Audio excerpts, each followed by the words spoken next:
गन्ने के खेत। एक खौफनाक रात। अमावस की रात थी और हवा पूरी तरह से बंद थी।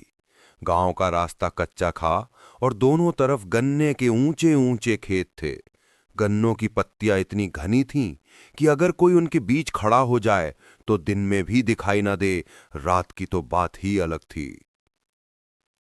रवि शहर से अपने गांव लौट रहा था। बस खराब होने की वजह से उसे मुख्य सड़क पर ही उतरना पड़ा। गांव अभी भी 3 किलोमीटर दूर था। उसके पास मोबाइल की टॉर्च के अलावा और कोई सहारा नहीं था।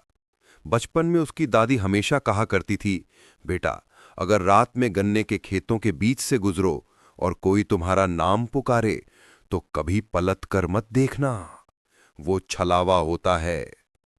रवि इन बातों को वहम मानता था। उसने अपना बैग कंधे पर टांगा और तेज कदमों से चलने लगा। सन्नाटा इतना गहरा था कि उसके जूतों की आवाज भी किसी धमाके जैसी लग रही थी। करीब 1 किलोमीटर चलने के बाद उसे लगा कि खेतों के अंदर से किसी के चलने की आवाज आ रही है। सर सर, जैसे कोई गन्नों को चीरते हुए उसके साथ साथ चल रहा हो। रवि रुका। आवाज भी रुक गई। उसने फिर चलना शुरू किया। आवाज फिर शुरू हो गई। रवि ने जोर से कहा, कौन है वहां पर? जवाब में सिर्फ झींगरों की आवाज आई। उसने अपनी चाल बढ़ा दी। तभी उसके ठीक पीछे से एक आवाज आई, बिल्कुल साफ और जानी पहचानी। रवि, बेटा रुक जा। रवि के कदम जम गए। ये उसकी मां की आवाज थी। वही ममता, वही अपनापन। उसका दिल किया कि तुरंत पीछे मुड़कर देखे। मां यहां इतनी रात को क्या कर रही होंगी? शायद उसे लेने आई हो। वो मुड़ने ही वाला था कि उसे दादी की बात याद आ गई, पीछे मत देखना।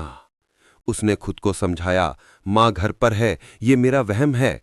उसने मुड़ने से इनकार कर दिया और दौड़ना शुरू कर दिया। लेकिन आवाज अब गुस्से में बदल गई।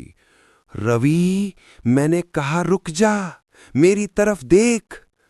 आवाज अब एक नहीं थी। खेतों के दोनों तरफ से दर्जनों आवाजें आने लगीं। कुछ हंस रही थीं, कुछ रो रही थीं।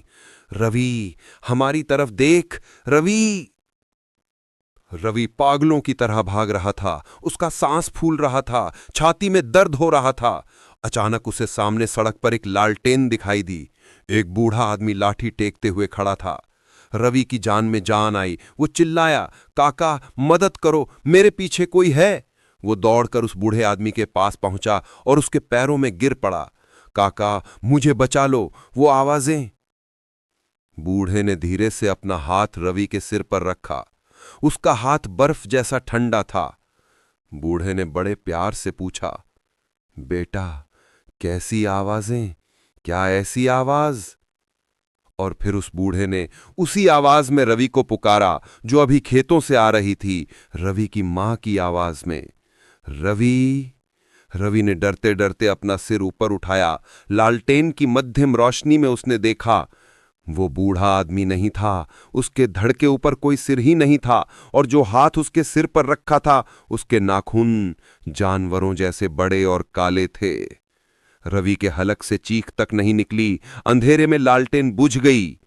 अगले दिन सुबह गांव वालों को रवि का बैग सड़क किनारे पड़ा मिला और गन्ने के खेत के अंदर मिट्टी पर घिसटने के गहरे निशान थे जो खेतों के बीच अंधेरे में कहीं खो गए थे। रवि का पता आज तक नहीं चला, लेकिन गांव वाले कहते हैं कि अमावस की रात उस खेत से आज भी किसी के भागने और मदद की गुहार लगाने की आवाजें आती हैं।